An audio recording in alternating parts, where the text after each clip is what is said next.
Bonjour à tous, je suis ici sur le site Eduscol, donc site de l'éducation nationale. Je vais vous faire un screencast sur les jeux sérieux, je vous en présenterai un en particulier. Tout d'abord, je voulais vous montrer l'importance des jeux sérieux dans l'éducation nationale. Donc comme on peut le voir ici, le ministère de l'Éducation nationale les recommande. Donc je vous laisserai aller sur le site Eduscol si vous voulez approfondir les recherches et lire un petit peu ce qui est écrit.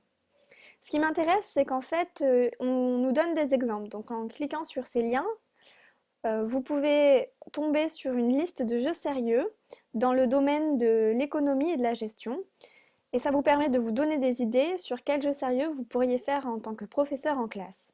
Je vais m'intéresser pour ma part au jeu sérieux Inflation Iceland, qui est un jeu proposé par la Banque Centrale Européenne. Alors on va cliquer seulement sur le lien, donc j'ai tapé BCE jeu sérieux, Inflation Iceland, donc je vais lancer le jeu pour vous faire découvrir un petit peu l'interface de ce jeu. Donc il est important d'avoir préparé une ressource complémentaire pour faire ce jeu, afin que les élèves gardent une trace écrite et ne fassent pas que jouer. Donc voici l'interface, donc on clique. Voilà, donc il existe deux modes, le mode découverte et le mode tester vos connaissances. On va faire le mode découverte, c'est assez similaire au mode tester vos connaissances, ça suffira pour cette vidéo. Donc on va commencer. Donc il suffit de choisir à quel niveau vont être les prix, si c'est de la stabilité des prix, de la déflation ici, de la hyperinflation ou juste une forte inflation. Donc on clique et on se rend compte déjà que le décor change par rapport à si on est en déflation ou si on est en hyperinflation.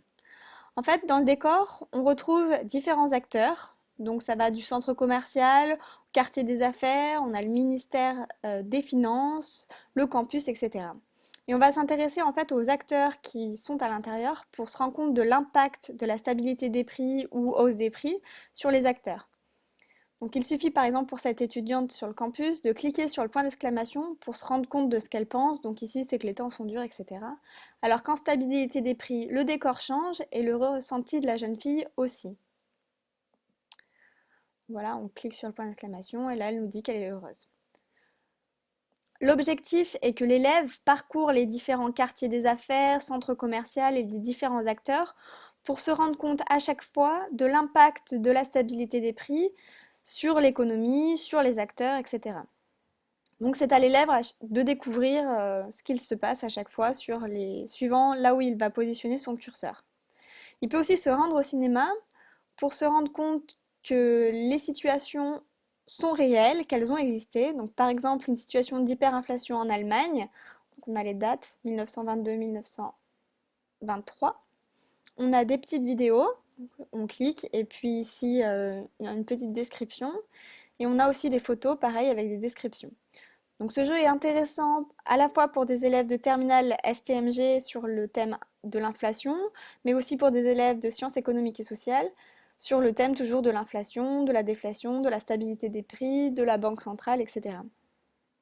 L'important d'un jeu sérieux est de toujours mettre en lien le programme avec ce qu'on apporte dans le jeu sérieux. Ici, l'inflation, c'est une notion qui peut être complexe, donc là, le jeu sérieux permet de l'apporter de manière plus ludique et d'intéresser de cette manière l'élève. Donc il existe de nombreux jeux sérieux, je vous en ai présenté un, mais on a vu qu'il en existait d'autres sur le site. Donc c'est à vous après de vous rendre compte, d'aller jouer pour voir à quel moment du programme vous pouvez l'intégrer et de voir s'il vous intéresse et si vous souhaitez le mettre en place. Je vous remercie de votre attention, d'avoir visualisé cette vidéo et je vous remercie.